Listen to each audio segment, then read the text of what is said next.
اب میرے بھائیوں، اگلی صورت جو ہے وہ میری فیوریٹ ترین صورتوں میں سے ہے قرآن حکیم میں.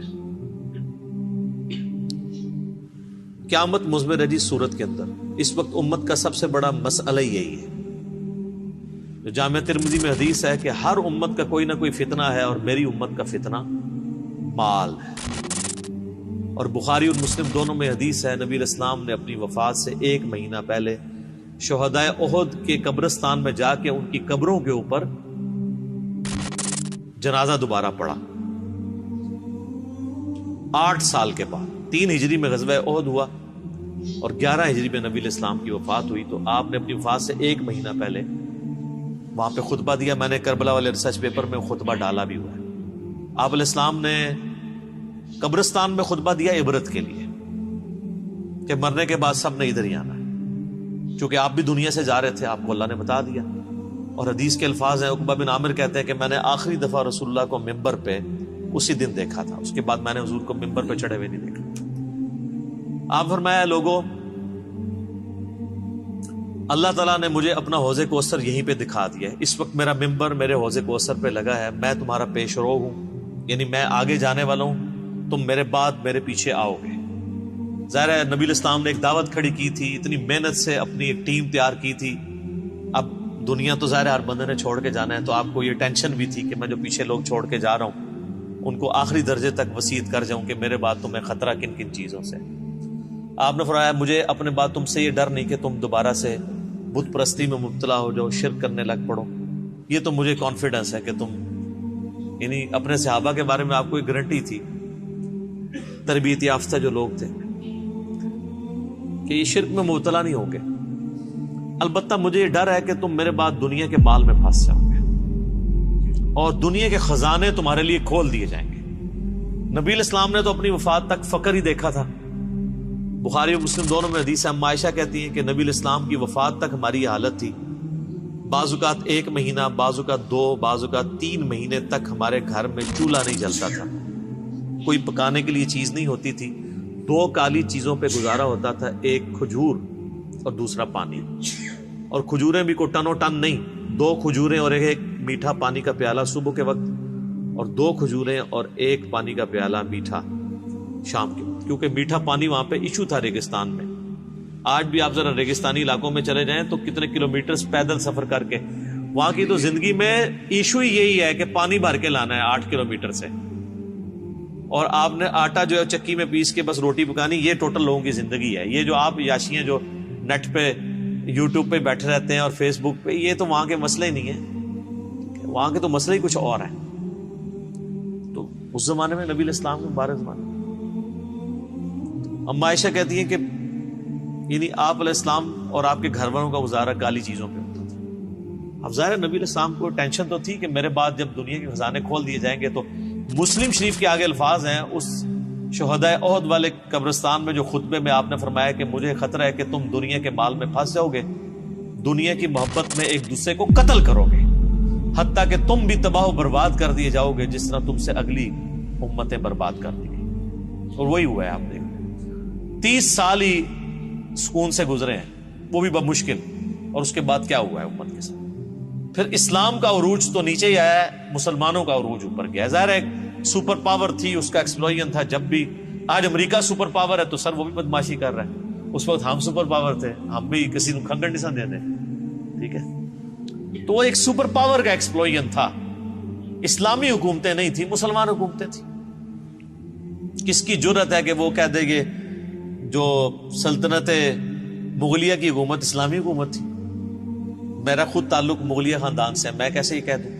اللہ کو جان دینی. مسلمانوں کی حکومتیں تھیں، اسلامی حکومتیں تو کوئی نہیں تھی.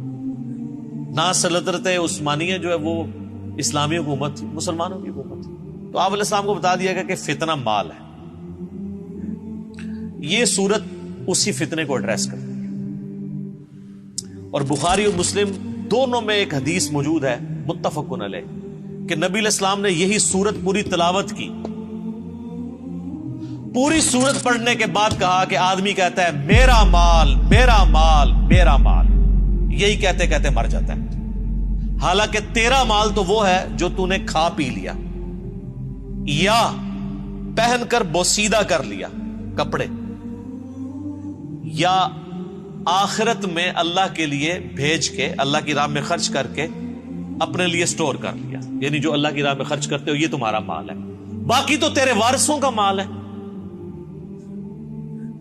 بخاری اور مسلم دونوں میں حدیث ہے، نبی علیہ السلام نے فرمایا انسان کے 3 دوست ہیں، ایک ہی ساتھ جاتا ہے، 2 باہر ہی رہ جاتے ہیں، اس کے رشتہ دار اور مال یہ قبر سے باہر رہ جاتے ہیں، اور اس کے اعمال قبر میں ساتھ جاتے ہیں۔ بخاری اور مسلم دونوں میں حدیث موجود ہے، نبی علیہ السلام نے فرمایا کہ ابن آدم کے پاس اگر سونے کی 2 وادیاں ہو نا تو وہ کہے گا تیسری بھی آ جائے، اس کا پیٹ صرف قبر کی مٹی بھرے گا۔ یہ لالچ ایسی چیز ہے جس کے پاس مال آ جائے اس کی بھی ختم نہیں ہوتی، یہ قبر کی مٹی اس کا پیٹ بھرے گی۔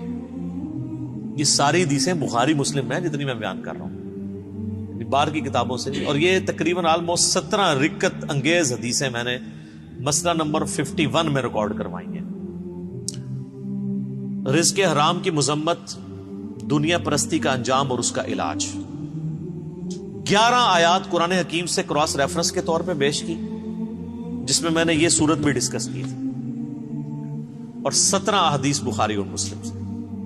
وہ سننے والا لیکچر ہے، قبلہ صحیح کرنے والا لیکچر ہے، مسئلہ نمبر 51۔ تو نبی صلی اللہ علیہ وآلہ وسلم کو یہ بات پتا تھی کہ میرے بعد فتنہ کیا بننے والا ہے امت کے، تو آپ کا زہد پریکٹیکلی آپ نے پروف کیا۔ بخاری اور مسلم دونوں میں حدیث ہے، نبی علیہ السلام دعا کیا کرتے تھے، اے اللہ محمد اور آل محمد کو صلی اللہ علیہ وآلہ وسلم بس اتنا ہی رزق دینا کہ ان کی روح اور جسم کا رشتہ برقرار رہے، یعنی بس سانس چلتی رہے، اس سے زیادہ مجھے رزق نہیں چاہیے۔ سر جن لوگوں نے یہ حدیثیں نبی علیہ السلام سے سنی ہوئی تھی انہوں نے دنیا کو 3 طلاقیں دینی تھی نا، انہوں نے ابو ذر غفاری پھر بننا ہی تھا۔ ابو ذر غفاری کے اوپر میرا کلپ دیکھیں، رات کو میں دوبارہ دیکھ رہا تھا وہ کلپ، آپ کسی اور دنیا میں چلے جائیں گے۔ یوٹیوب پہ جا کے لکھیں سیدنا ابو ذر غفاری، tragic life story of a true Muslim, کہ انہوں نے کتنی کمٹمنٹ کے ساتھ زہد کی زندگی گزاری ہے۔ ایون صحابہ سے بھی وہ لڑتے تھے اس معاملے میں کہ نبی علیہ السلام کی یہ زندگی نہیں تھی جو تم گزار، اور وہ جو کچھ فورسی کر رہے تھے حضرت عثمان کے دور میں، پھر آپ نے دیکھ لیا کہ پھر اس کا انجام کیا نکلا۔ الہاکم التکاثر، غافل رکھا تمہیں، ہلاک کر دیا تمہیں زیادہ مال جمع کرنے کی ہوس نے، حتی زرتم المقابر، یہاں تک کہ تم نے قبروں کا منہ دیکھا، یعنی مرتے دم تک مال مال مال مال، اینڈ کوئی نہیں ہے جب تک کہ قبر کی مٹی میں نہ جا کے مل جاؤ۔ کلا سوف تعلمون، ہاں ہاں تم جلد ہی جان جاؤ گے۔ ثم کلا سوف تعلمون، پھر تم سے کہتے ہیں ہاں ہاں ان قریب تمہیں معلوم ہو جائے گا۔ کلا لو تعلمون علم الیقین، ہاں تم یقینی طور پر جان جاؤ گے۔ یقین تو اسی وقت آنا جب چیز سامنے آ جائے گی۔ لترون الجحیم، تم دیکھ کر رہو گے دوزخ کی آگ کو۔ ثم لترونها عین الیقین، اس کے بعد تمہیں دوزخ کی جو آگ کو دیکھ کر اپنی آنکھوں سے یقین آ جائے گا، لیکن اس میں فائدہ کوئی نہیں ہونا۔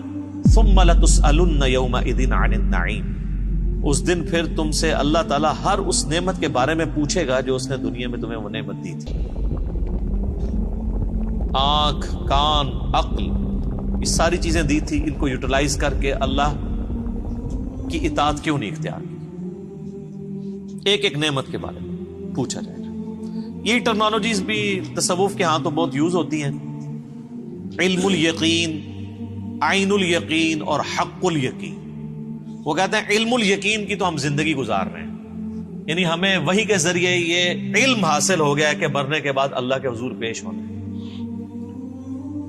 لیکن عین الیقین اس وقت ہوگا کہ جب انسان مرے گا اور مرنے کے بعد ساری چیزیں اس کے سامنے آشکار ہونا شروع ہو جائیں گی، نزا کے عالم میں فرشتے نظر آنا شروع ہو جائیں گے، قرآن حکیم کی کئی آیات اس پہ گواہ ہیں.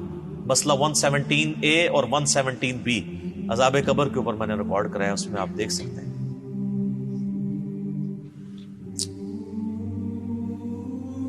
اور سورۃ الحجر کے اینڈ میں بھی آیا نا، فَاعْبُدْ رَبَّكَ حَتَّى يَأْتِيَكَ الْيَقِينُ، اپنے رب کی عبادت میں لگے رہو یہاں تک کہ تم یقین تک پہنچو. یقین کیا؟ موت. تو علم الیقین تو وہی کے ذریعے میں حاصل ہے. عین الیقین آنکھوں کے ذریعے دیکھ، وہ تو مرنے کے بعد ہی ہے، نزع کے عالم میں ہے، لیکن وہ بھی بندہ واپس نہیں آ سکتا. اور جامعہ ترمذی میں حدیث ہے کہ موت کے غرغرے سے پہلے توبہ قبول ہے، نزع کے عالم میں تو توبہ بھی قبول کوئی نہیں. اور ایک تیسری چیز ہے، وہ ہے حق الیقین.